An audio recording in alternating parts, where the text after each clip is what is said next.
At 2:14 in the morning on July 28, 2003, on Christopher Columbus Drive in Jersey City, New Jersey, a 22-year-old man with a laptop on his knees is using a stolen debit card at a Chase ATM.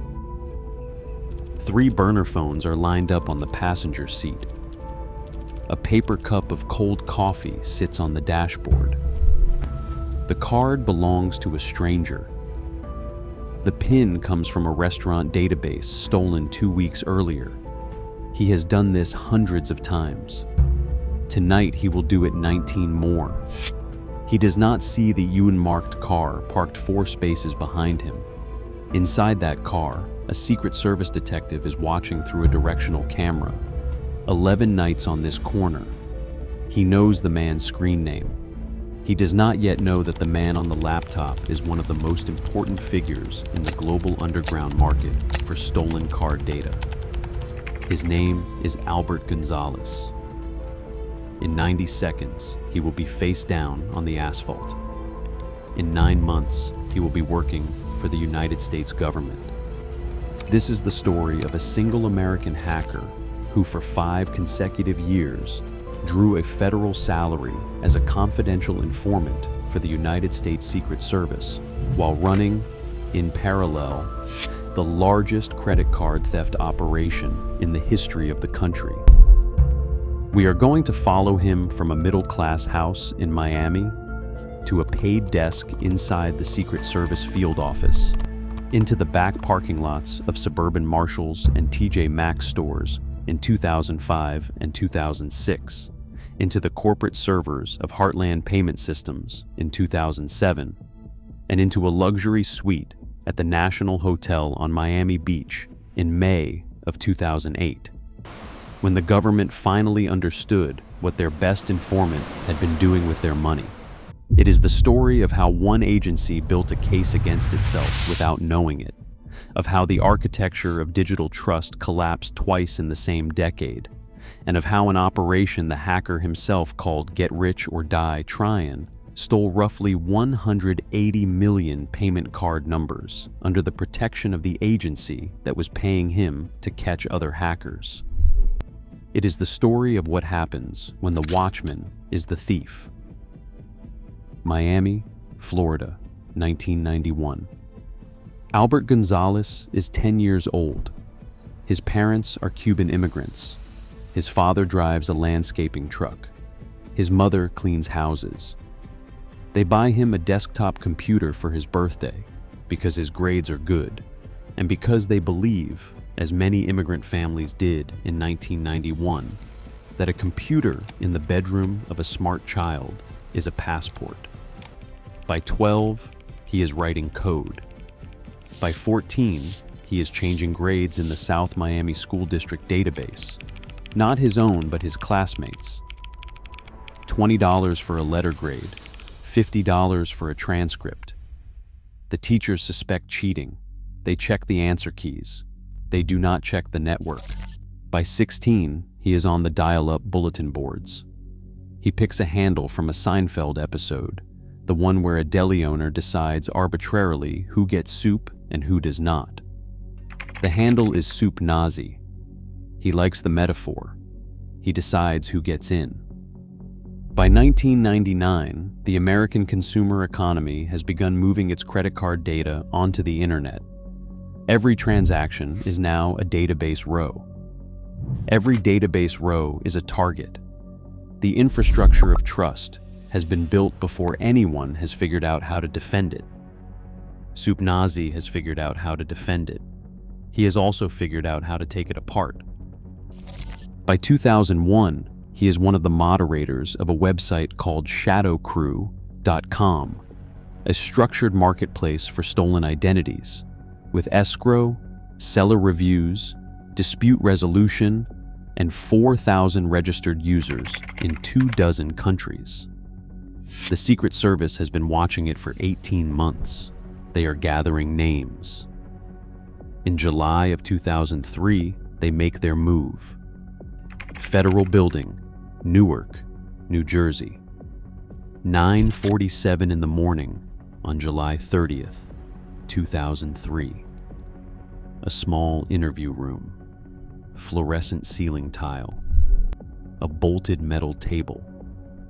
Across from Albert sits a Secret Service agent who has spent 18 months reading the chat logs of Shadow Crew users, agent after agent, rotating in shifts, building a wiretap case that the Justice Department has not yet authorized them to use. The agent has a problem. If he charges Albert with the 19 ATM withdrawals in front of him, Albert serves 5 years, and Shadow Crew continues without him. If he charges him with everything they have on him, Albert serves 15 years, and Shadow Crew continues without him. Either way, the website continues. The agent wants the website to stop existing. He looks across the table at the 22-year-old with the cold coffee on his breath and offers him the deal that will, in the next 7 years, become the most expensive informant agreement in the history of American cybercrime enforcement. $75,000 a year, expenses covered, federal employment on paper classified. In exchange, Albert will go back online as Soup Nazi. He will continue moderating the site. He will set up a private encrypted channel on a virtual private network hosted on a server quietly operated by the Secret Service. He will steer the most important sellers, buyers, and administrators of Shadow Crew into that channel. Every keystroke they make will be recorded. Albert agrees in under 15 minutes. The agreement is signed under seal. His name disappears from the case file. A new file is opened. The Secret Service gives him a new handle for the operation, an internal one. They call him their best informant. The operation they are building around him has a name as well. Operation Firewall. It will take 14 months to execute. What the Secret Service does not understand, and will not understand for almost 5 years, is that the deal Albert has just signed is not the deal they think they signed. They think they have hired an informant. He thinks he has hired a federal agency to eliminate his competition. 8:26 in the evening on October 26, 2004. Coordinated raids in 8 countries, 6 time zones, 28 targets, almost all of them on the encrypted channel Albert had personally invited them to use. In Linden, New Jersey, agents pull a man named Andrew Mantovani out of his apartment in handcuffs. He is one of the co-founders of Shadow Crew. He has been speaking to Albert online almost every day for 2 years. In Phoenix, in Stockholm, in Sofia, in Minsk, in Amsterdam, agents move on 27 other names: vendors, administrators, top-tier carters. By morning, shadowcrew.com is offline. The marketplace that took 3 years to build is dismantled in 8 hours. The Secret Service holds a briefing. The Department of Justice releases a statement valuing the documented fraud at $4.3 million. The agency calls it the largest cybercrime takedown in the country's history. Albert watches from his apartment in Miami. He drinks a beer. What no one in the briefing room understands is that the 28 names on the indictment list are not strangers to Albert. They are competitors, rivals, every senior Carter in the United States who could have recognized his methods, his contacts, his suppliers in Eastern Europe. They were also, until the morning of October 27th, 2004, the only people in the world who could have linked him to what he was about to do next. He keeps his federal salary. He continues attending briefings. He starts building the second operation immediately. 11:42 on a Saturday night in July 2005, Miami-Dade County. A black 1988 Mercedes-Benz sedan, tinted glass, no chrome, parks at the rear corner of a Marshall's off US Route 1. Inside, 3 men, 1 laptop, 1 directional antenna pointed at the building. The men are Christopher Scott, Damon Patrick Towey, and Albert. The technique is called war driving. In the summer of 2005, almost every American big box retailer had installed wireless point-of-sale registers protected by an encryption standard called WEP, introduced in 1997, broken in academic papers in 2001, and broken in publicly downloadable tools by 2003. It takes Albert's antenna 11 minutes to crack the Marshall's store. Once inside, he discovers what no one at TJX corporate headquarters in Framingham, Massachusetts has yet understood. The wireless registers in the local store are connected by an encrypted tunnel directly to a central transaction processing server. Every card swipe at every TJ Maxx, Marshalls, Home Goods, Winners, and TK Maxx store in 3 countries flows through that tunnel. He does not steal anything that night. He plants a sniffer, software written by a friend of his named Stephen Watt, a Morgan Stanley engineer with the screen name Unix Terrorist.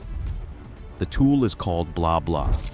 It copies card data silently, encrypts it, and sends it in nightly bursts to a server Albert is renting in Latvia.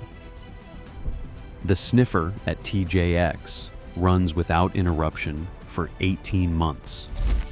By the time it is discovered in December of 2006, it has captured roughly 45.6 million credit and debit card numbers.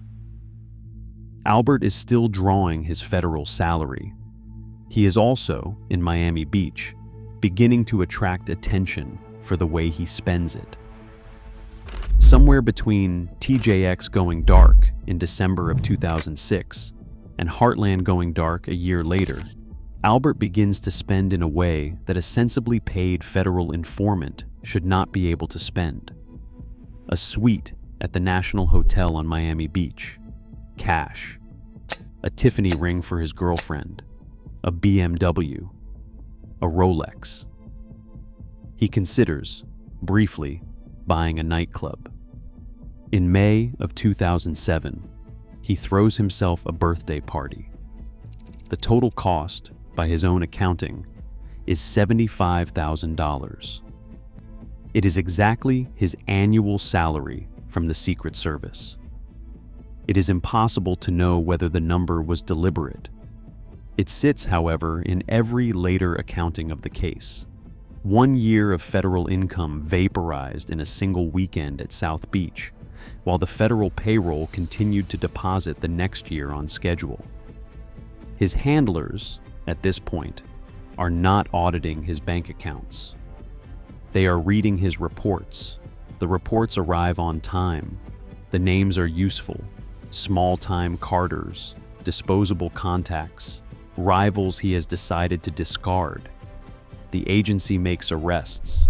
Press releases circulate. Internally, they still call him their best informant. In Miami, Albert is now running a small corporation. Stephen Watt is research and development. Christopher Scott is operations. Damon Patrick Towey is sales.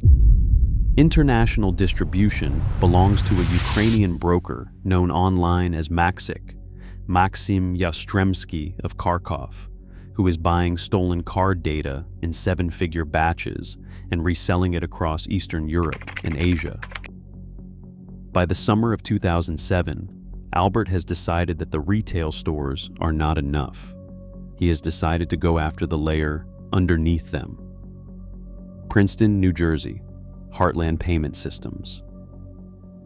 In 2007, it is a name almost no American consumer has heard of, and a name that touches almost every American consumer's wallet. It is one of the largest payment processors in the country. It services 250,000 businesses. It processes roughly 100 million card transactions a month. Most of those transactions never touch a retailer's server. They touch Heartland's. Heartland's perimeter is harder than a TJX store. There are firewalls, audits, certifications. There are professionals. Albert and his team probe the perimeter for months. They find what they are looking for in an unexpected place, a public-facing web login page deployed 8 years earlier and ignored ever since. The page does not properly sanitize user input. A single line of database code typed into a form field is enough to begin opening doors. This is SQL injection. It is, in the technical literature of 2007, an embarrassingly simple attack, the kind of vulnerability taught in the first week of an introductory web security course. The company that processes 100 million transactions a month has a public-facing login page that has not been patched since 1999. On December 26, 2007, the day after Christmas, Albert's team is inside. They do not move quickly, they move carefully. 8 months inside Heartland's network, mapping it, watching antivirus signatures, evading detection, embedding the sniffer at exactly the point where unencrypted transaction data flows from one server to the next. By the autumn of 2008, the sniffer has captured roughly 130 million card numbers. Combined with TJX, with 7-Eleven, with Hannaford Brothers, with the other names in the indictment, Albert's operation has now compromised approximately 180 million payment card accounts. It is the largest theft of consumer financial data in the history of the United States. It is being run by a paid federal informant. Kemer is a beach resort on the Mediterranean coast of southern Turkey. In July of 2007, in a nightclub there, Turkish police arrest a Ukrainian tourist carrying a laptop and a quantity of forged credit cards. His name is Maxim Yastremski. He is 25 years old. Turkish authorities, working off a tip routed through American agencies, are aware that he is the international distributor known online as Maxik. The laptop is seized. It takes the Secret Service almost a year to obtain a forensic copy. When it arrives in the spring of 2008, analysts begin reading the encrypted chat logs Maxik has saved over 5 years of business. Inside the logs, again and again, is a counterparty using the handle Segvec. Segvec is Maxik's most important supplier. Segvec, judging from the metadata, is operating out of South Florida. Segvec is selling Maxik card data in batches that correspond almost exactly to the TJX breach, to the 7-Eleven breach, to the Hannaford breach. The Secret Service runs Segvec's handle, his IP traces, his payment routing, against their own internal databases. They find a match. They also find in their own internal records a parallel file, a confidential informant file, sealed, classified, paid quarterly, attached to a man working out of Miami. The two files are the same person. The agency that has been writing the checks is now the agency reading the receipts. The morning of May 7th, 2008, room 1508 of the National Hotel, Miami Beach. Albert is asleep. His girlfriend is asleep next to him. On the floor of the room, $22,000 in cash, a Glock 9mm handgun, 3 laptops, 2 external hard drives, and the room service tray from the previous night. At 6:14 in the morning, federal agents knock on the door and announce themselves. Albert opens it. He does not run. He does not speak. He puts his hands behind his head. The agents on the other side of the door are from the same agency that, 5 days earlier, deposited his quarterly federal salary. That afternoon, simultaneous warrants are executed at 3 other addresses: Christopher Scott's apartment, Stephen Watt's apartment in New York, Albert's parents' house in South Miami. At the parents' house, agents notice a small disturbance in the dirt of the back garden near a hedge. They dig. 3 feet down, in a plastic drum, vacuum sealed in heavy gauge bags, they recover $1,100,000 in United States currency. Albert's mother, by witnesses' later accounts, sits down on the patio steps and does not stand up for several minutes. In total, across the search warrants, the agency that paid his salary recovers approximately $1.6 million in cash. The Latvian server is seized. The hard drives are imaged. The accounts in 3 countries are frozen. The press release, this time, does not write itself. Federal Courthouse, Boston, Massachusetts, March 25, 2010. Albert Gonzalez stands in front of United States District Judge Patty Saris in an orange prison uniform, hands cuffed in front of his body. He is 28 years old. His attorneys have argued for the previous 6 months that he should receive leniency on 2 grounds. First, that he had cooperated with the government. Second, that he had been diagnosed by a court-appointed psychiatrist with Asperger's syndrome and what the report called internet addiction.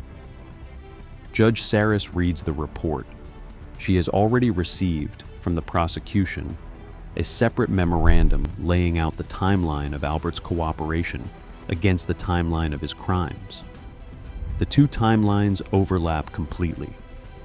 There is no period in which Albert was helping the Secret Service and not, simultaneously, stealing. She rejects the Asperger's argument. She rejects the cooperation argument. She delivers her ruling in 5 sentences. 20 years in federal prison, the longest sentence ever handed down at that point in the United States for computer crime. The next day, in a separate courtroom for the Heartland case, he receives a second 20-year sentence. The sentences run concurrently. He is escorted out in handcuffs. His mother, in the 3rd row, does not speak. In November of 2010, the New York Times Magazine publishes a cover story on the case, 8,000 words. The title was "The Great Cyber Heist." It reconstructs, for the first time in public, what Albert had been doing and what the Secret Service had been doing while he did it. It is the first time most Americans understand that the agency they trust to investigate this kind of crime had, for 5 years, employed the person committing it. Inside the Secret Service, there is no full accounting. No resignations announced publicly. No congressional hearing. The agency continues its other operations. The retail industry begins migrating from wired equivalent privacy to a newer encryption standard. The payment system begins shifting toward chip and PIN. The new cards close one door. They do not close all of them. Stephen Watt serves 2 years. Christopher Scott serves 7 years. Damon Patrick Towie serves 5 years. Maxim Yastremski, the Ukrainian distributor, is convicted in a Turkish court in 2009 and sentenced to 30 years in a Turkish prison. The Secret Service does not, in any public document, retract the press release from October of 2004. Operation Firewall remains, in the official agency history, the largest cybercrime takedown of its era. It also remains, in any honest reading of the file, the operation that allowed Albert Gonzalez to clear out his rivals and continue uninterrupted for 4 more years. On September 19th, 2023, after serving 13 years at a federal medical facility in Lexington, Kentucky, Albert Gonzalez is released. He is 42 years old. He walks out into a country that has, in the meantime, suffered the breaches of Target, of Home Depot, of Equifax, of dozens of others, none of them his, all of them following the architectural pattern. He was the first to industrialize. When the Secret Service signed the deal with Albert Gonzalez in 2003, they believed they were buying his cooperation. What they were buying, in fact, was his protection. For 5 years, he attended their briefings, drew their salary, and used the cover of their badge to take down every competitor he had ever had online. He called the operation, in his own private correspondence, "Get rich or die trying." He did neither. He got rich, then he got caught. Then he served 13 years. Then he walked out, and the architecture of online payment fraud he helped invent continues to function every day in slightly modernized form against every consumer in the United States. The cards in your wallet are not safer because Albert Gonzalez was caught. They are safer because the industry was forced to admit, in the years after his case, that the systems it had built could not be trusted to defend themselves. The watchman, in the end, was the thief. The agency that paid him called him their best informant. He was. If this is the kind of case you want us to keep digging through, the ones the official record never quite explains, then consider subscribing.